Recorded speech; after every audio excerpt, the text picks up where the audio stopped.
Hi guys, welcome back to the channel. Today we're going to be using the Divella Farina per pizza. It made an absolute cracking pizza. Look at them pictures, absolutely fantastic. Look inside that crust, beautiful, beautiful pizza. So let's just have a look now, and it is 10.5% on the protein. So we need to use 630 grams of water. There we go, pop all that in, and then we need 1 gram of yeast. Then we use a fork and we need to mix that all together. Just making sure that all that instant yeast is mixed nicely into the water. Just make sure that there's no lumpy yeast left in there. So then we're using the Divella, and we're going to gradually add that flour in and mix with a fork. And this just helps with the kneading, and we make sure we get all those lumps out. And it'll also help with the development of the gluten. And as you can see, it's quite watery at the minute, but we're getting all those lumps out. There wasn't too many on this particular flour, so we didn't need to sieve it beforehand. So just add a bit more in, and we'll continue mixing with a fork. And just whilst I'm doing that, as always, thank you very, very much to those who have taken the time to subscribe, to comment, ask questions, liking the video, sharing the video. It's all very much appreciated, and thank you very much on behalf of myself and Oliver. So there you go, it's becoming a little bit thicker now, a bit more of a batter. So you can sometimes, if you're getting your lumps, you can use a bit more of a whisking type technique rather than a mixing technique with your fork. Pour in a little bit more flour because it's nice and smooth, so again it'll just start to stiffen up and become a lot more thicker.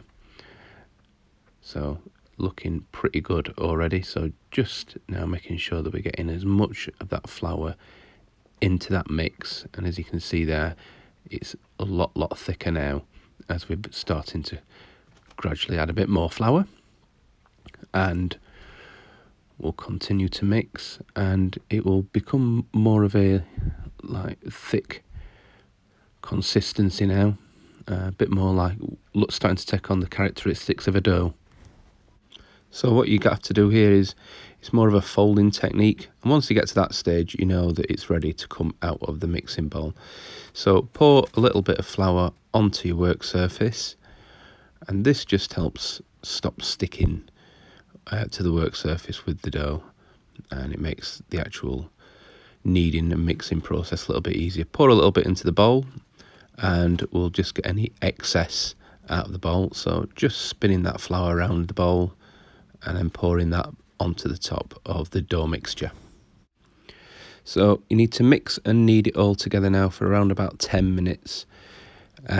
So what I've been asked on a previous video is to show incorporating the flour a little bit more rather than editing some of it out. So your wish is my command. Here you go. This is pretty much unedited now, and as you can see, if you just roll it around in that flour, it does start to pick it up, and it's just a case of just being quite forceful with it and just pushing it into the work surface and then turning and then popping it into the flour. And as you look at it now, it's picking up lots of flour. Now this dough mixture at this point did start to become a little bit more sticky, so if that starts to happen to you, you can either rest and leave it alone and it will come back and you'll be able to carry on kneading, or if you do a couple of taps like you can see me doing on the video now, it will start to unstick itself. And there you go, it is sticking a little bit to the work surface, but again, if you keep working hard with it, it will come unstuck and you'll start to get that smooth outside texture, which makes kneading the dough a lot easier. And there you go, you see, we're straight in now. It's not sticking at all to the work surface, and it's looking fantastic. So whilst I'm just continuing to knead, please feel free to leave me a comment. What was your experience with the Divella pizza flour? Did you find that it was sticking a lot? Did you find that it was easy to use? Please let me know in the comments. My personal experience on this is that the flour did stick a little bit, but it soon recovered, and the dough now is looking like we're getting ready to shape it into a nice tight ball. So we're done with the kneading, and what I'll do next is I'll lift that. There you go, that looks fantastic, lovely and smooth. So just a bit of a reshape, and then we need to rest for 1 hour. So as quick as a flash, that's an hour gone, and you can see that the dough has expanded quite nicely, so we know that the yeast is active and working. So we need to add in 20 grams of salt now. So popping that salt in, and we're just going to fold it in. This just makes sure that the salt is nicely evenly distributed within the dough.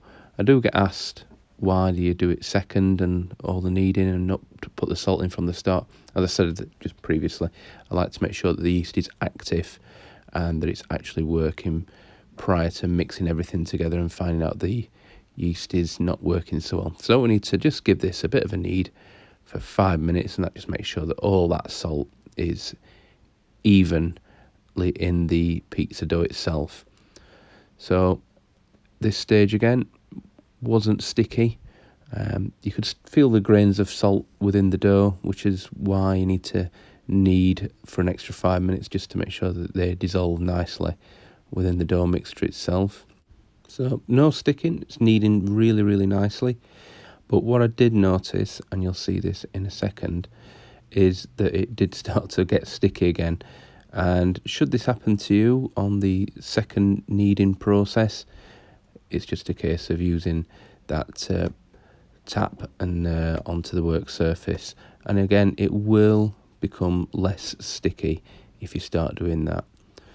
And should it become really, really sticky again, you can have the option of just leaving the dough alone and just letting it rest for its 18 hours. So as you can see, look, it just become a bit sticky. It's sticking to that work surface there.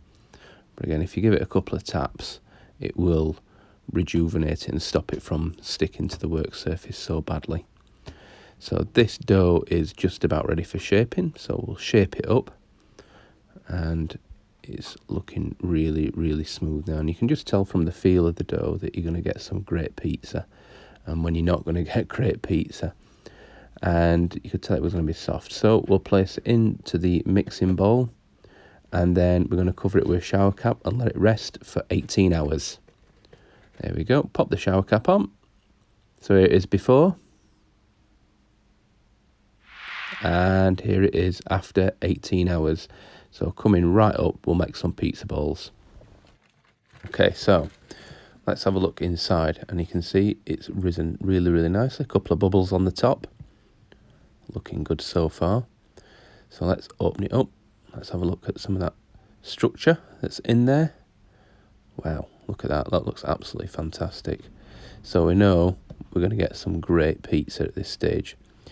So what we're going to do, we need 230 grams per pizza ball. So we've got the scales ready. And we're using some of the Caputo Semolina flour. That just helps stop it sticking, because it will be sticky at this stage. There's no harm in using just a little bit of the flour there. So we'll break off 230 grams and we'll put that on the scales. That's perfect. And you can see it's quite sticky. It's stuck to my hands just there. So the Semolina flour really, really does help. And it'll also help when we put it into the tub. So shape it into a nice pizza ball, nice and smooth there, and we'll put some in the tubs. As always, they're from Poundland in the UK. Really, really great. And we'll put a lid on the top, and that's one of our pizza balls done. So let them rest for around 5 hours, and pizza time is coming right up. Okay, so pizza time. So look at that, comes straight out of the tub, nice and easy. And we'll place it onto the Semolina flour. So a couple of turns in that, just making sure we've got a good covering of flour. And then with his fingers, we'll start to push out and form the base. If you get any hot bubbles in there, just give them a pop. Spreading out really nicely. So first observation, really, really soft, this pizza dough now. Really, really soft. So clear off the work surface. You don't want to be putting the base back on top of that flour. And we'll go in with the Mutti tomato sauce. Looking absolutely fantastic. Making sure we've got a good covering on that. Then we'll add in some Parmigiano. Very nice. Looks absolutely fantastic. And then our next topping is some sun-dried tomatoes. And then we're going to put in some black olives. Just a couple. With pizza toppings, less is more. So you only need a couple. Just put them on. And then we'll just go in with a little bit of grated mozzarella. Very nice. And then we'll put on some pepperoni. So on with them pepperonis. And a little bit of ham. This is for Oliver. He likes his ham cooked. And then we'll go in with the fresh mozzarella. Just spreading that in between the pepperonis. Looking absolutely beautiful pizza.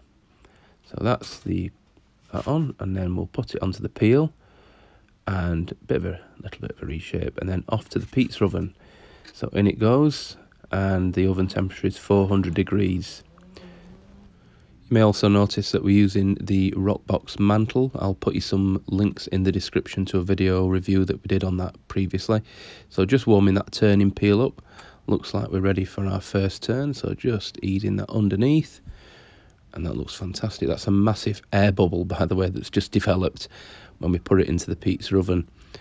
So looking absolutely brilliant. It was a little bit windy on this day as well. It was a summer's day, but it was a little bit windy. So you'll just have to forgive the noise in the background. And it was that windy that in a second it will also blow out the flame, which is just one little niggle with the Roccbox itself that I have. So just turning that round. Looking fantastic. And there you go. The flame is out and now it's back on. So just give that another turn. Smells absolutely fantastic. If you had smell-o-vision, it would be brilliant. But unfortunately we haven't. So we'll take that out. Let's get that on the chopping board. Wow, look at that. Looks a fantastic pizza. Just listen to this. How crispy is that? That sounds absolutely fantastic. Oh, it's so satisfying, that noise.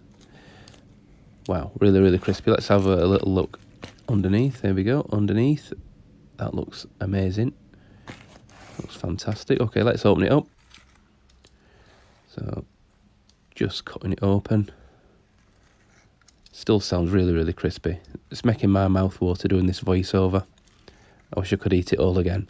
It was a cracking pizza, really, really tasty, and the flour that comes from this is amazing. Look at that crust. Wow. Look at that. So developed. Really, really nice. And the taste and the texture in your mouth was nice as well. Nice chew on the actual pizza itself. Really, really nice. Real Neapolitan style pizza. So please leave me a comment. What were your thoughts on this particular video? Have you used Divella flour before? Please let me know what you think. And please consider subscribing. And all I can say now is thanks for watching and bye for now.